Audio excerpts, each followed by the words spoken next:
नमस्कार। आज के वीडियो में हम सिंधु घाटी सभ्यता की विशेषताओं के अंतर्गत सैंधव सभ्यता की है वो अंतिम महत्वपूर्ण विशेषता कलात्मक अवशेषों के ऊपर है वो चर्चा करेंगे। देखिए, विभिन्न सैंधव जो पुरास्थल हैं उनके उत्खनन से बड़ी संख्या में कलात्मक साक्ष्य भी प्राप्त हुए हैं। इन कलात्मक साक्ष्यों से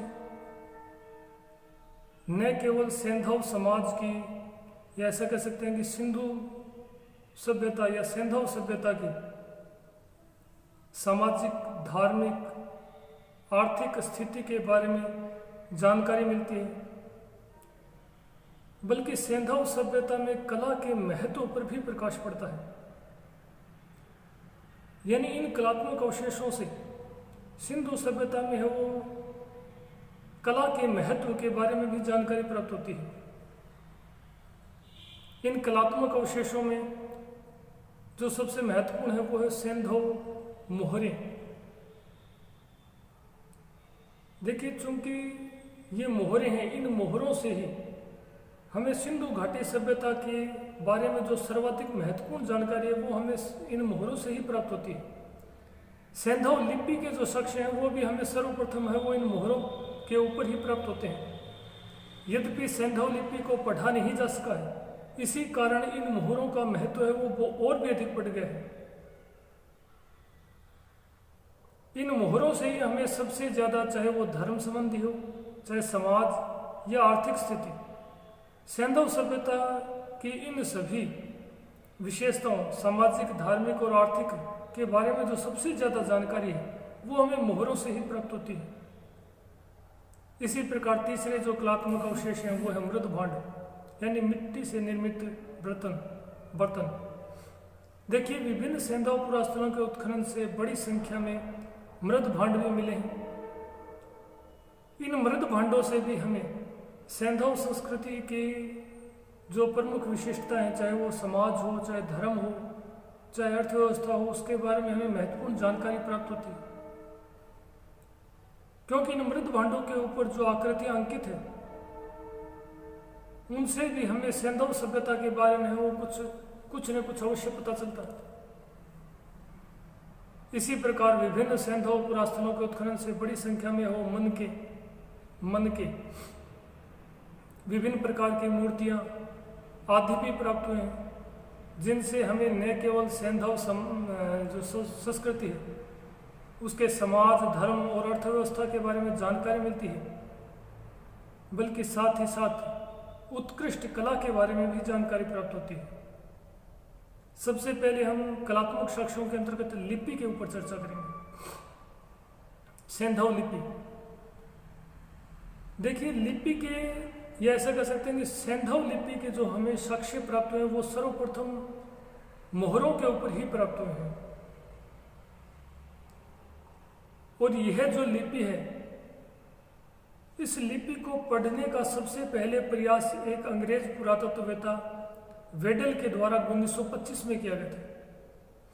ये अलग बात है कि आज तक इस लिपि को प्रमाणिक रूप से कोई नहीं पढ़ पाया है, अर्थात सैंधव लिपि को अभी तक पढ़ा नहीं जा सका। यह जो लिपि है, सैंधव लिपि, दोनों तरफ से लिखी जाती थी, यानी बाएं से दाएं भी और दाएं से बाएं भी। इसमें जो इस लिपि में जो पहली पंक्ति है वो बाएं से दाएं लिखी जाती थी, और दूसरी पंक्ति है वो वहीं जहां दाईं तरफ खत्म होती थी वहीं दाईं से बाईं ओर लिखी जाती थी। और इस प्रकार दोनों तरफ से लिखे जाने के कारण ही यह लिपि एक प्रकार से सर्पिलाकार दिखाई देती है, और सर्पिलाकार दिखाई देने के कारण ही इस लिपि को बोस्ट्रोफेदन या सर्पिलाकार लिपि भी कहा जाता है। इस लिपि की जो दूसरी विशेषता है वो है इसमें चित्रों का प्रयोग। देखिए, जो सैंधव लिपि है उसमें मुख्य रूप से चित्रों के माध्यम से भावों की अभिव्यक्ति करने का प्रयास किया गया है। यानी जो सैंधव लिपि है वो मुख्य रूप से चित्रात्मक लिपि है। इसमें भावों को चित्रों के माध्यम से अभिव्यक्त करने का प्रयास किया गया है। इसी कारण इस लिपि को पिक्टोग्राफ अर्थात भाव चित्रात्मक लिपि भी कहा जाता है। लिपि के जो साक्ष्य हैं वो मुख्य रूप से मोहरों के ऊपर ही प्राप्त हुए हैं, और जो सबसे ज्यादा मोहरें हैं वो मोहनजोदड़ो से मिली हैं। इसी कारण कई बार पूछ लिया जाता है कि लिपि संबंधित सर्वाधिक साक्ष्य कहाँ से प्राप्त हुए, तो चूंकि मोहरों के ऊपर ही लिपि के साक्ष्य प्राप्त हुए और मोहरें सबसे ज्यादा जो वर्गाकार मोहरें हैं वो मोहनजोदड़ो से प्राप्त हुई हैं, इसीलिए हम कह सकते हैं कि लिपि के जो सबसे ज्यादा साक्ष्य हैं वो मोहनजोदड़ो से प्राप्त हुए।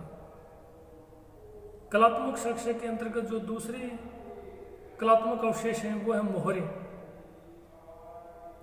हम पहले भी पढ़ चुके हैं कि सिंधु घाटी सभ्यता में जो लिपि है वो प्रचलित थी, उस लिपि को अभी तक पढ़ा नहीं जा सका है, और लिपि को पढ़े नहीं जाने के कारण सिंधु घाटी सभ्यता से संबंधित जो सबसे ज़्यादा विस्तृत और प्रमाणिक जानकारी है वो हमें मोहरों से ही प्राप्त होती है। इसी कारण सैंधव सभ्यता की विशिष्टताओं को जानने के लिए मोहरों का महत्व है वो और भी अधिक बढ़ जाता है। विभिन्न सैंधव पुरास्तनों के उत्खनन से बड़ी संख्या में है वो मोहरें प्राप्त हुई हैं। ये मोहरें हैं वो आयताकार भी हैं और वर्गाकार भी हैं। जो वर्गाकार मोहरें हैं उनके ऊपर चित्रों के साथ साथ लिपि के साक्ष्य भी मिलते हैं, जबकि आयताकार मोहरों के ऊपर केवल और केवल चित्र ही मिलते हैं। अधिकांश मोहरें वर्गाकार मिली हैं। अभी तक वो लगभग 2000 से अधिक मोहरें मिल चुकी हैं, जिनमें अधिकांश मोहरें वर्गाकार हैं। चंदहुदड़ो जिसे कि सिंधु सभ्यता का एक औद्योगिक नगर माना जाता है, वहां से केवल वर्गाकार मोहरें ही मिली हैं। इसी प्रकार सैंधव सभ्यता के विभिन्न स्थलों से बड़ी संख्या में विदेशी मोहरें यानी समकालीन सभ्यताओं की मोहरें भी मिली हैं, जैसे कि लोथल जो कि गुजरात में स्थित था, वहां से फारस की संगमरमर निर्मित मोहर मिली है।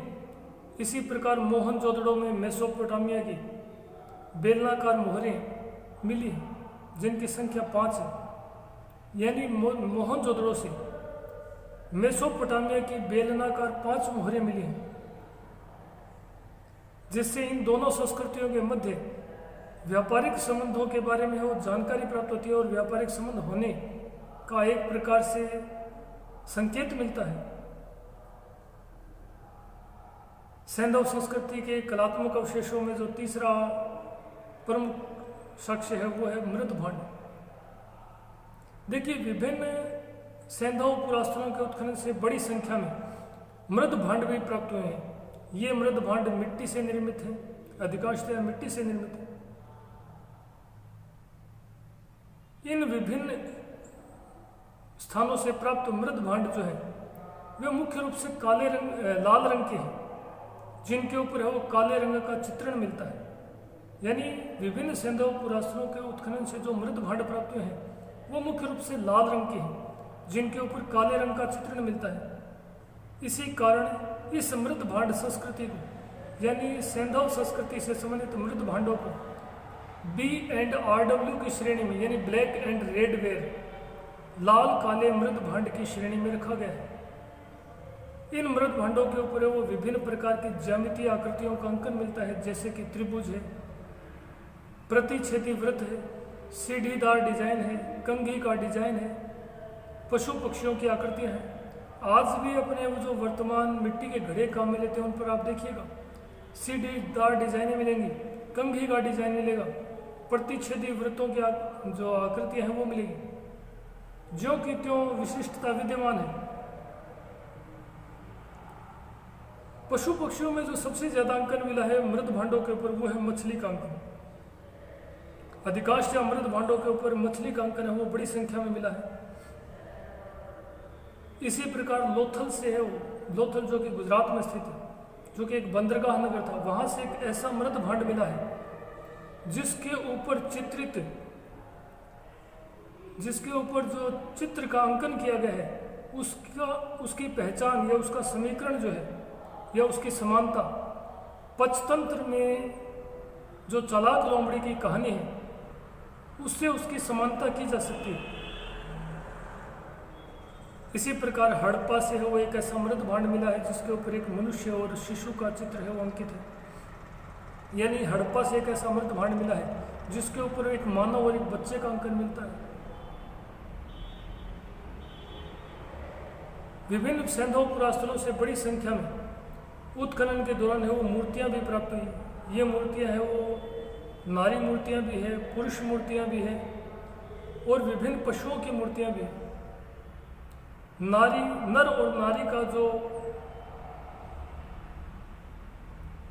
नर और नारी की जो मूर्तियां मिली है वो भिन्न भिन्न स्वरूपों में मिली है। इन मूर्तियों से है वो तत्कालीन सामाजिक परिवेश के बारे में जानकारी प्राप्त होती है। तत्कालीन परिधान, आभूषण आदि के बारे में जानकारी प्राप्त होती है। हड़प्पा से लाल पत्थर से निर्मित है वो सर्वहीन मानव मूर्ति मिली है जो अपने आप में एक प्रकार से मूर्ति कला का उत्कृष्ट नमूना है। इसी प्रकार हड़प्पा से काले पत्थर से निर्मित एक नर्तक की मूर्ति भी मिली है जिसे कथित तौर पर नटराज की मूर्ति माना गया है। इसी प्रकार मोहनजोदड़ो से कांस्य निर्मित एक नृत्यरत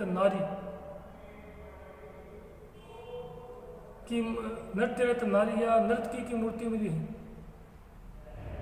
जिसे वर्तमान अनुसंधानों में मां पार्वती सिद्ध करने का प्रयास किया जा रहा है। इसी प्रकार कालीबंगा जो कि राजस्थान में स्थित था वहां से कांस्य निर्मित एक वृषभ की आकृति यानी बैल की वो मूर्ति मिली है। इसी प्रकार महाराष्ट्र में नर्मदा नदी के तट पर स्थित दैमाबाद से एक ताम्र निर्मित बैलगाड़ी चलाते मानव की मूर्ति भी मिली है। इन मूर्तियों से न केवल तत्कालीन समाज, धर्म और आर्थिक स्थिति के बारे में जानकारी प्राप्त होती है बल्कि साथ ही साथ जो तत्कालीन कला थी उस कला के ऊपर भी प्रकाश पड़ता है। ये मूर्तियां इतनी अधिक उत्कृष्ट और सुंदर तरीके से बनाई गई हैं कि इससे हमें सैंधव लोगों की है वो कलात्मक जो सर्जन था उसके बारे में भी हमें जानकारी प्राप्त होती है। धन्यवाद। अगले वीडियो में हम भारतीय इतिहास पर भूगोल का प्रभाव जो हमारा टॉपिक है उसके ऊपर चर्चा करेंगे। अगले वीडियो में हम चर्चा करेंगे किस प्रकार से भारत के भूगोल यानी कि उच्चावच ने भारत के इतिहास को प्रभावित किया है। उससे पहले हमें जानना पड़ेगा कि भारत का जो भौगोलिक विभाजन है वो कितने भागों में किया गया है, भारत की भौगोलिक स्थिति कैसी है। जब हम भौगोलिक स्थिति को भली भांति समझ पाएंगे तभी हम बता पाएंगे कि इस भारत के भूगोल ने भारत के इतिहास को वो किस प्रकार से प्रभावित किया है। तो अगली वीडियो में हमारी चर्चा का जो विषय है वो यही रहेगा, भारतीय इतिहास पर भूगोल का प्रभाव। धन्यवाद।